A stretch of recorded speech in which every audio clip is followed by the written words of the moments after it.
Welcome back. A group of civil rights organizations are suing the Trump administration to stop his executive actions, which canceled DEI initiatives in the government. They claim Trump's actions violate free speech and they hurt their ability to help marginalized communities. A federal judge also temporarily stopping the CIA and the DNI from firing 11 anonymous employees working in DEI-related roles. Joining me now is counselor to the president, Alina Habba. Alina, great to see you. Thanks so much for being here. Good morning, Maria. Thank you for having me. So what about these lawsuits? The administration is facing more than 70 lawsuits. What can you tell us? We're used to it. Let's start there.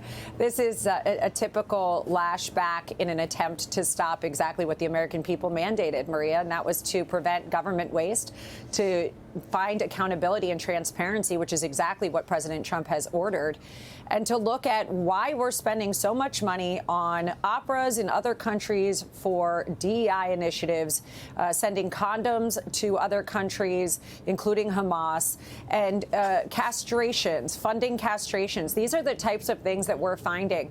And more importantly, we found, $4.7 billion in a line item where we can't trace the money. Well, we will trace it, but we haven't yet. But it was a line item to disguise and fund USAID things that will probably enriching bureaucrats in this city. And that's a problem. So, of course, they're going to scream and yell. They're going to sue us. And if you look at the record right now on their track record, frankly, it's not good. They keep trying to stop something that we are allowed to do, which is protect the American people. Well, it's just unbelievable. I was just reading that there have been around 4.6 million credit cards within government, which DOGE identified. But there's only 3 million total federal employees.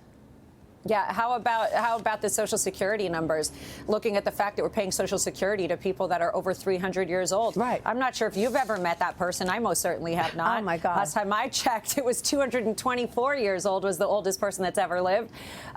Look, it's not funny. It's serious because we want to know where this money was going. Right. And the people that are upset, frankly, they don't want transparency. They're sitting here clutching their pearls saying, oh, my God, what are they doing? Elon isn't appointed. He shouldn't be doing this. No, but the president is, and the American people voted for this. Right. We want to put money back into American taxpayer dollars. We have a right to know how our money is spent. And if the federal government was irresponsible, this administration will correct that. Yeah, I mean, I did not think the whole resist movement was going to work this time around, given the president's, huge win, the popular vote, and all the swing states. But they're still trying. The Ninth Circuit Court of Appeals is refusing to remove a block on President Trump's birthright citizenship ban, teeing up a potential fight in front of the Supreme Court, Alina. Is that where this is going? Yes, absolutely. I don't doubt that. And I think that when we did this, we knew it. And it's something that will be taken up to the Supreme Court. That's not something, unfortunately, that we're not used to. President Trump, as you know, my face on TV all the time for the last 4 years, has been under this lawfare. It's their desperate attempt to use court systems and the judicial system to stop real action. And unfortunately, it's a game that is losing. They lost tremendously on November 5th because of it. I don't think they got the memo, to be honest, Maria, that the American people are just tired of it. They wanted change. They voted for change, and that's what we're going to give them. And how about this congestion pricing fight? New York Governor Kathy Hochul is vowing to challenge the president's decision to end congestion pricing and halt approval for New York City's pricing program. Watch this. We have a lot of legal reasons why we know we're going to be victorious, but here's what I want to also say. I don't care if you love congestion pricing or hate it. This is an attack on our sovereign identity, our independence from Washington. Alina, your response.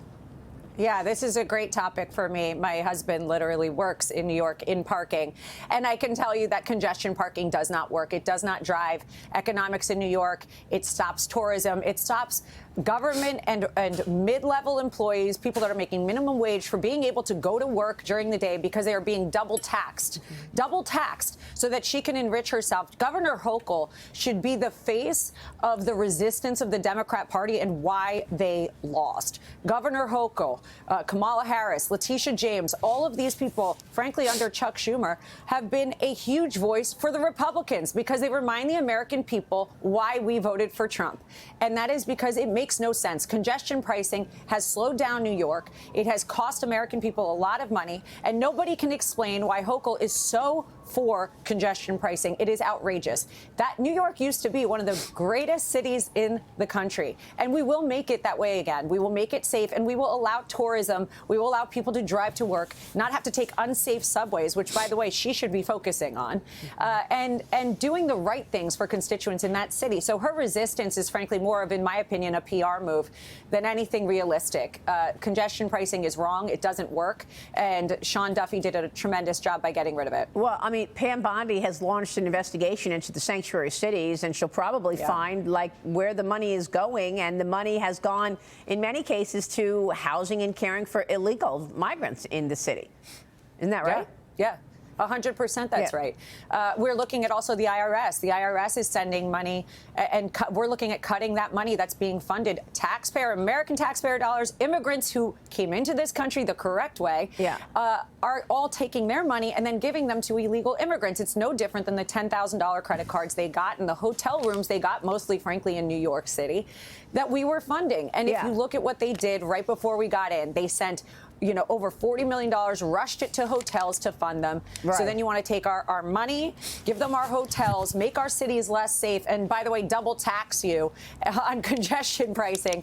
That is a disaster. Well, I mean, and initially, it's got to stop. Initially, it was all fine for Eric Adams, wasn't it? I mean, and now, he's on the other side. A federal judge is waiting to decide whether to dismiss the corruption charges against the New York City mayor, Eric Adams. Right. Adams is accused of accepting more than $100,000 in illegal campaign contributions and luxury travel gifts from a Turkish official. He's pled not guilty, and he's refusing to resign, but we don't know where Kathy Hochul is going to take this either, Alina.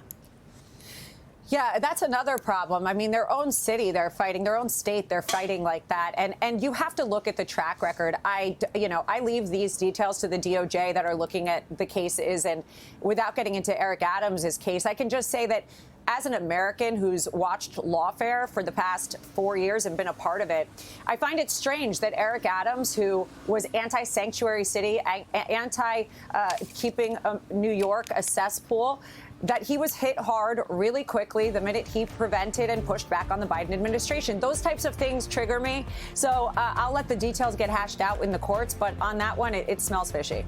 Alina, great to see you this morning. Thanks so much.